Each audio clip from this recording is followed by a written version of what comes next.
السلام عليكم ورحمة الله وبركاته شباب. عامل حلقة جديدة من حسين علي عن الجيمز. اليوم يا شباب اليوم يا شباب هذا مقطع بسيط وخفيف. حبيت اجيب لكم بخبر. الخبر الاول انه بعد كم ساعة حنزل فيديو مال لعبة ترول فيس كويست، مشهورة طبعا.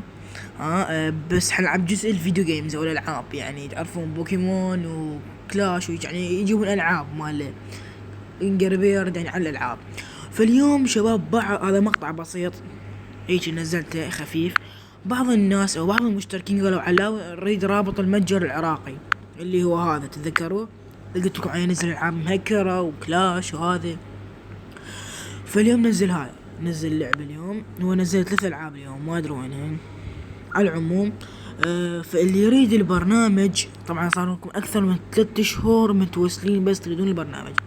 فيا شباب اللي يريد رابط برنامج السوق العراقي حيلقاه بالديسكريبشن، حتى تحملون هذا البرنامج اللي هو برنامج متجر العراقي، متجر اندرويد العراق. رابطه بالديسكريبشن وحملوا وما تحتاجون اي مشاكل، وحملوا الالعاب تجيبهم. جينج ستار فيجاس همتين موجوده صار 5 ايام، والتحديث القديم واجاريو وانجر بيرد جو صراحه حلوه، وهاي كلاش رويال وهاي العاب درايف هيد وقربيات طبعا ما ادري شو يسموه ذا سيمس وهذا.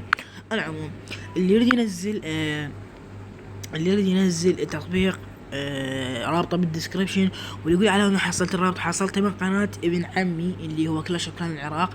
فحط لكم رابط قناه ابن عمي بالديسكريبشن، يا ريت تروحون تشتركون بيها، وراح احط لكم رابط البرنامج همتين بالديسكريبشن. وكل ما مقطع لايك واشترك بالقناه. كان مقطع حسين على الجيمز. بيس اوت، وما تنسون هذا بس على مود البرنامج، فيديو لتحميل البرنامج.